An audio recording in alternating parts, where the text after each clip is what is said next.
Assalamualaikum warahmatullahi wabarakatuh. Saya ucapkan selamat datang di mata kuliah Sistem Rekomendasi di Universitas Amikom. Ini adalah mata kuliah semester kelima. Untuk mengawali video ini, saya ingin perkenalan terlebih dahulu. Nama saya Arif Nur Rahman. Saya aktif sebagai dosen di Universitas Amikom Yogyakarta. Selain itu, saya juga tentor di lembaga training web dan Android programming. Selain itu, saya juga menjadi sistem analis di PT Mataram Surya Visi dari 2019 sampai sekarang, kemudian menjadi founder di beberapa perusahaan sampai sekarang. Nah, untuk mencari saya itu cukup gampang sekali ya. Silahkan saja tinggal di googling ya, Arif Nur Rahman Amikom. Oke. Misal ini pertama nemu profil LinkedIn, ya benar itu saya. Kemudian yang kedua, yang ini sepertinya bukan ya, karena dia graphic designer. Mungkin Arif Nur Rahman yang lain, ya benar ini saya. Waktu itu sempat dapat penghargaan dari S2 Amikom, Alhamdulillah ya. Kemudian masuk berita, ini juga saya. Waktu itu juara dua lomba Big Data di Kementerian Perindustrian. Ya ini saya juara dua Big Data. Kemudian bila ada Google Scholar mungkin ini juga saya. Kebetulan topiknya memang ini ya. Itu saya. Kemudian ada IEEE juga saya. Ini untuk paper-paper yang saya terbitkan secara internasional ya. Nah, ini saya. Oke. Kemudian untuk kontak juga cukup mudah ya, tinggal nomor ini ada WA. Seringnya saya fast respon ya, sampai tengah malam pun masih fast respon. Terbukti materi ini saya buat jam 10 malam, nah, hampir jam 11. Oke, nah di video pertama ini kita akan membahas sedikit atau perkenalan apa itu sistem rekomendasi. Bapak dan Ibu sekalian, secara tidak sadar dalam kehidupan sehari-hari, kita sering menjumpai sistem rekomendasi sehari-hari. Sebagai contoh, ketika Anda memutar suatu lagu di YouTube gitu ya. Misal saya cari lagu Dewa 19, oke, Pangeran Cinta gitu. Langsung saya pause ya biar nggak kena copyright ya. Oke. Nah, katakanlah kita sedang menikmati suatu musik ya, Dewa 19 Pangeran Cinta. Lalu di sebelah kanannya, nah ini yang direkomendasikan oleh YouTube. Nah, rekomendasinya kebetulan Dewa juga, tapi lagu dia yang lain. Kemudian untuk short-shortnya pun tidak jauh-jauh ya. Tio Nugros ini kan drummernya, kemudian Pangeran Cinta ini lagu yang sedang saya putar dan di cover oleh anak kecil. Kemudian Pangeran Cinta juga lagu yang sedang saya putar tapi di cover bassnya. Selain itu, si YouTube juga memberikan eh, rekomendasi-rekomendasi Dewa 19 lainnya. Seperti ini kumpulan lagu, kemudian Laskar Cinta, kemudian ada Roman Picisan gitu ya, dan lain-lain. Nah, apa yang muncul di sebelah kanan saya ini tentu tidak random ya. Tentu tidak random. Ya, mungkin betul Muse, Hysteria ini band luar negeri yang tentu jauh beda sama si Dewa. Tapi kalau kuping Anda jeli, mainan bassnya Dewa 19 itu sebenarnya alirannya ada aliran bass yang sama yang dipakai oleh grup band Muse. Jadi sebenarnya mirip-mirip. Nah, yang muncul di sebelah kanan ini tidak random. Yang muncul di sebelah kanan ini adalah rekomendasi YouTube berdasarkan apa yang saya mainkan di sini. Nah, itu adalah contoh sistem rekomendasi. Contoh kedua, misal Anda memutar musik di Spotify. Nah, biasanya kalau si Spotify memberikan lagu-lagu secara random, tidak sesuai dengan profil penggunanya, maka pengguna bisa beralih ke platform lain. Tapi Spotify tidak ngasal. Dia memberikan musik sesuai dengan profil penggunanya agar penggunanya nyaman menggunakannya. Seperti itu. Selain itu banyak juga rekomendasi-rekomendasi yang misal Google Maps ya. Di Google Maps itu saya sering mengunjungi restoran daging, misal sate kambing, kemudian sate gajah gitu ya. Pada akhirnya kalau saya mengunjungi suatu kota, biasanya dapat rekomendasi makanan sate di kota tertentu. Itu juga sistem rekomendasi. Kemudian selain ini barangkali hasil pencarian Google itu juga rekomendasi. Misal ya, Google Maps API set Polygon. Polygon. Nah, hasil pencarian ini sebenarnya bagian dari rekomendasi Google berdasarkan keyword yang saya ketik, gitu ya. Kemudian selain itu juga bisa jadi hasil rekomendasi Google berdasarkan profil saya sebagai dosen IT. Nah, ini juga disebutnya sistem rekomendasi. Jadi, kesimpulannya, sistem rekomendasi adalah sistem yang outputnya berupa rekomendasi yang mana sistem yang mikir. Nah, jadi bukan sekedar menampilkan informasi biasa lalu penggunanya yang masih mikir. Tidak. Sistem rekomendasi itu sistemnya yang mikir.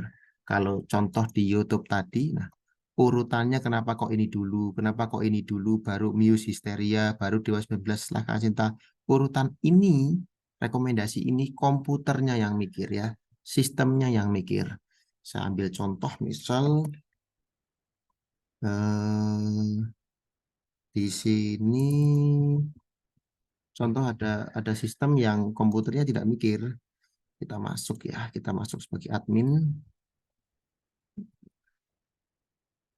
Contoh di sini, ini ada sistem informasi, ya, sistem informasi untuk pemetaan Kabupaten Kulon Progo. Di sini ada jenis peta. Nah, di sini hanya menampilkan data biasa. Dan saya sebagai pengguna masih mikir.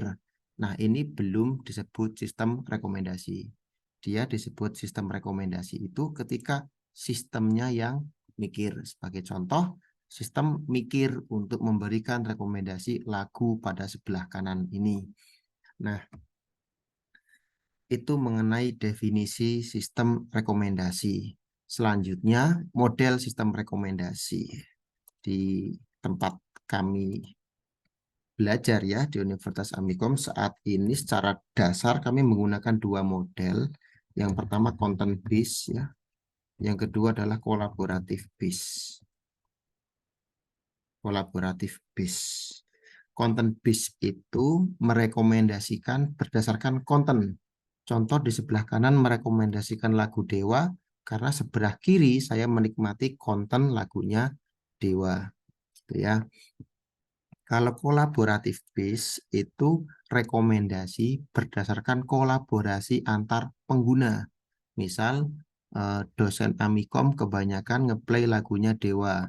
Maka Arif Nurrahman yang dosen Amikom ini ketika buka YouTube dikasih rekomendasi lagunya Dewa. Seperti itu ya. Jadi kolaborasi antar pengguna. Nah, apakah iya konten base ini hanya berdasarkan title nih, oh sama-sama Dewa. Enggak juga, ya. Tidak juga. Kita ambil contoh rekomendasi, ya, content base, ya. Rekomendasi kalau sebuah lagu, ya, dalam sebuah lagu, rekomendasi konten. Nah, rekomendasi berdasarkan konten bisa apa aja? Contoh nih, bisa dari liriknya. Misal lagu yang saya putar liriknya eh, puitis gitu ya, galau, maka lagu-lagu yang direkomendasikan sebelah kanan juga sama, lagu-lagu yang puitis dan galau. Atau lagu yang saya putar ini tentang lagu Indonesia Raya misal, maka sebelah kanan lirik lagu-lagu yang direkomendasikan adalah lagu-lagu yang liriknya tentang kemerdekaan Indonesia. Jadi bisa berdasarkan kesamaan lirik. Selain itu apalagi ya, mungkin berdasarkan kesamaan nada atau kunci gitar mungkin ya, kunci dan lain-lain lah ya. Sebagai contoh, bila Anda jeli lagunya Dewa 19 yang Pangeran Cinta ini, 19 yang Pangeran Cinta gitu ya, itu openingnya 99% sama dengan lagunya Led Zeppelin. Led Zeppelin dengan judul lagu Immigrant Song. Serius, ini mirip-mirip banget lagunya. Nah, tapi kita lihat apakah YouTube menerapkan ini. Sebelah kanan nggak ada ya, nggak ada Led Zeppelin Immigrant Song. Berarti si YouTube tidak menerapkan content based berdasarkan kesamaan nada atau kunci. Paling kesamaan ini aja sih, bass gitu ya. Karena lagu ini bassnya ngebeat, lagu Muse Hysteria juga bassnya ngebeat. Oke, dan lain-lain lah ya. Ini kalau studi kasusnya adalah lagu. Kalau studi kasusnya sebuah contoh Instagram ya. Saya pernah suatu ketika saya ngefollow akun sekolah SD Muhammadiyah sebentar Kadisoka. Ini di Kecamatan Kalasan, Sleman ini ya. Nah, kemudian sama si Instagram keesokan harinya atau beberapa jam kemudian sama si Instagram saya direkomendasikan untuk ngefollow akunnya SD Muh Tegalrejo, SD Muh Nitikan, SD Muh Sapen, SD Muh Bayen, dan lain-lain. Ini serius ini. Berarti Instagram juga sudah menerapkan sistem rekomendasi, di mana ketika saya ngefollow SD Muhammadiyah, maka direkomendasikan untuk ngefollow SD Muhammadiyah lainnya. Nah, ini juga sama berdasarkan content base. Ini kan kalau dikepanjangkan kan SD Muhammadiyah kan ini tuh. Nah, tadi soka. Mungkin si Instagram menebak, oh ini juga pasti muhnya Muhammadiyah. Ini muhnya Muhammadiyah. Ini muhnya Muhammadiyah. Sehingga yang Muhammadiyah ini direkomendasikan untuk saya follow. Itu juga bermain dengan content base ya. Content base. Contoh lain lagi berita barangkali ya. Berita di detik.com. Ini misal suatu ketika saya membaca berita di detik.com, katakanlah dia sepak bola gitu ya, Arsenal menang telak 4-0 lawan PSV Eindhoven ini ya. Ini sepak bola. Suatu ketika saya membaca berita ini, ya saya baca perlahan-lahan, saya scroll ke bawah layar HP gitu ya. Setelah itu di bawahnya ada rekomendasi tentang Arsenal juga gitu. Coba kita praktikkan nih detik.com. Kita cari berita Arsenal. Nah, misal sebentar, waktu itu Arsenal ketemu sama Arsenal PSV mungkin ya.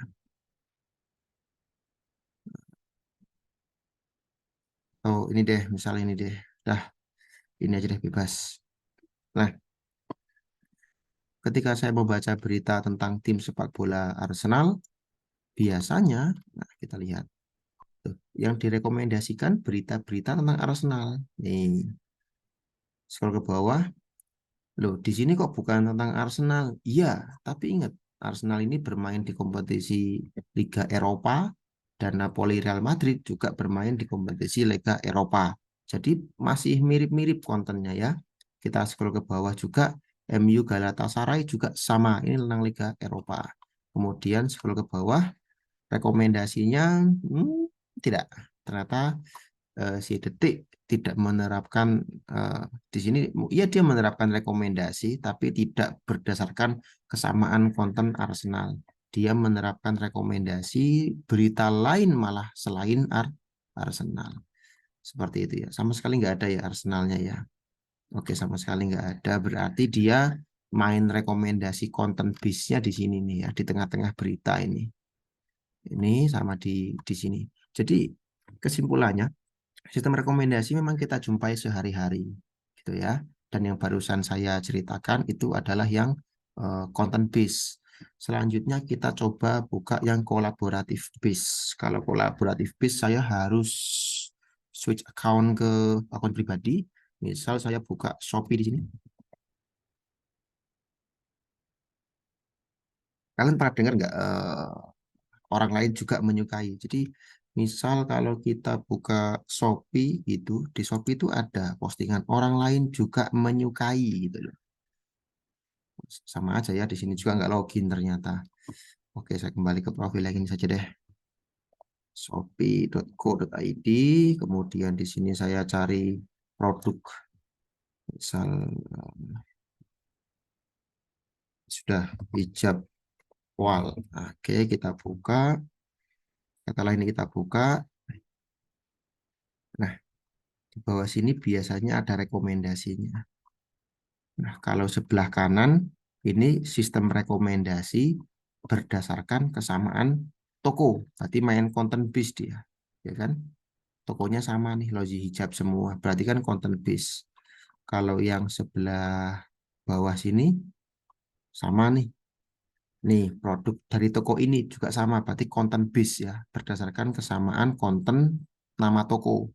Kalau yang bawah, kamu mungkin juga suka. Nah, ini tidak hanya dari loji kan, dari R&W, ada siapa ini, kemudian ada yang lain, ada yang lain, ada yang lain, ada yang lain. Betul toh? Ada yang lain juga. Nah, kamu mungkin juga suka. Nah, biasanya si Shopee itu mendeteksi saya, ya. Shopee mendeteksi saya di profiling sama si Shopee. Si pelogin ini siapa sih? Oh, Arif. Oh, tinggal di Sleman gitu ya. Oh, usia 25 tahun. Di profiling terus sama sama si Shopee. Kemudian oh pernah beli jilbab X, jilbab Y, jilbab Z. Nah, di luar sana ada orang namanya Budi, usianya juga mirip-mirip dengan saya, beli jilbab, jilbab C misal. Ada Bambang, usianya juga nggak jauh-jauh dari saya, beli jilbab C. Kemudian ada Cindy, usianya juga nggak jauh dari saya, beli jilbab D misal. Kemudian ada Eni, usianya sama dengan saya, beli jilbab E. Nah, karena ada orang yang mirip dengan saya dan dia beli jilbab C dan saya belum pernah beli C, maka si Shopee merekomendasikan ke saya, Arif, belilah jilbab C. Dipajang jilbab C di sini oleh si Shopee. Nah, apa yang saya lihat, apa yang direkomendasikan Shopee itu kan berdasarkan kolaborasi, berdasarkan kemiripan saya dengan si Budi, dengan si Bambang. Ini adalah contoh dari kolaboratif filtering. Gitu ya. Mana tadi? Content base sama, oh ini dia. Contoh dari kolaboratif filtering. Tak tulis di sini ya, Shopee merekomendasikan produk tertentu yang dibeli orang lain kepada saya karena kesamaan profil antara saya dan orang lain. Nah, seperti ini. Ini contoh kolaboratif filtering. Apakah hanya Shopee? Ya enggak. Banyak yang lain. Contoh lain nih. Tadi ya saya Arif, usia 25, misal tinggal di Jogja. Nah, di luar sana ada Bambang lagi deh. Usia 25, tinggal di Gunung Kidul. Ya, Gunung Kidul. Nah, dan dia suka mengunjungi pantai A, pantai B, pantai C. Saya mengunjunginya baru pantai A. Maka si Google Map merekomendasikan saya, ya, merekomendasikan saya untuk mengunjungi pantai B dan pantai C karena saya memiliki kesamaan profil dengan si Bambang. Ini juga contoh rekomendasi kolaboratif bis. Seperti itu ya. Banyak sekali contohnya. Silahkan ditonton berulang-ulang penjelasan saya, dieksplor terus pikiran Anda gitu ya. Kalau Anda mentok nggak nemu, bukan karena dunia ini yang sempit, tapi karena Anda yang kurang membaca. Sampai jumpa di video tutorial saya yang selanjutnya.